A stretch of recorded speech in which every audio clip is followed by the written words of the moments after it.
I want to take a pause for a moment because you've used a lot of terms that I think could require a little bit of precision because they're difficult and the distinctions among them ought to be clearer, I think, to our audience.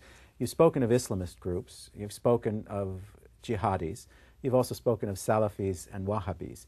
What's the continuum there? How do these groups fit together in what kind of a system? So, I mean, that's an excellent question, and as you know, I often have to explain this to my students, and they remain confused even after an entire semester's worth of teaching.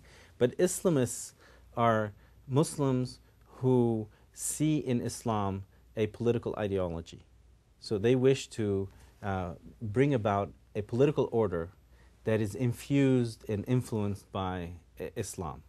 And now the question is, well, what interpretation of Islam? And that's a question that is often left unanswered. So one hears the slogan, Islam is the answer, by Right. many of these groups. That Right. may be a marker for what kind of for a group being an Right. Islamist group. Right. Islam is the answer, Islam is the solution, is a classic slogan of the Muslim Brotherhood in Egypt. And but you have Shia Islamists and you have Sunni Islamists, and you have Islamists who don't claim to belong to either of these this great sectarian divide in Islam.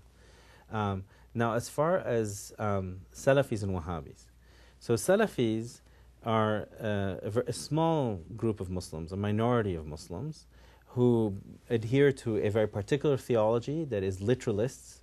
So they say, you know, we accept God's attributes, the way God is described in the Quran, quite literally, without asking about the modality of God or about, you know, whether he has a face or not, and so on. He's described as having a face, he has a face. We don't go into the details of what the face is like or what it looks, what it's about. So you have to believe in that version of the theology to be a Salafi. Salafis also tend to be people who argue for a return to a pure practice and belief of the faith, the interpretation of Islam that was dominant amongst the first three generations of Muslims. So they want to return to an older interpretation. And they want to do this by initiating or reforming the law as well. Wahhabis are a kind of Salafi because they share in the theology. They don't necessarily share in the law, in the legal methodology or interpretation. So you can think of Wahhabis as being a subset of Salafi, of this literalist movement.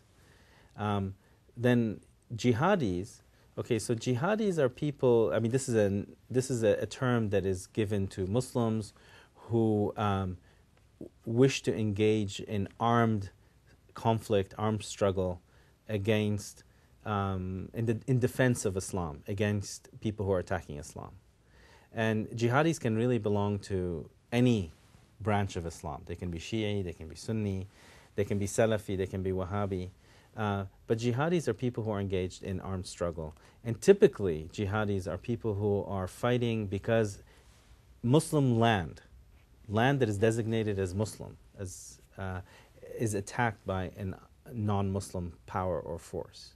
Just to clarify a bit further, is it true then that one can be an Islamist but not necessarily a Salafi or a jihadi? These are not identical terms, that one can be one of these things without being another of these things. That's right. I mean, you have Salafis, for instance, who are non-violent. I mean, they will only engage in violence if the ruler of the state tells them that they have to do so. You have Salafis who are activists, who wish to change the political system, but through elections and parliamentary sort of style politics. And then you have Salafis who are jihadis, who are out and want to engage in direct action or violent action against either the Muslim state or what they call the apostate state, or against the United States.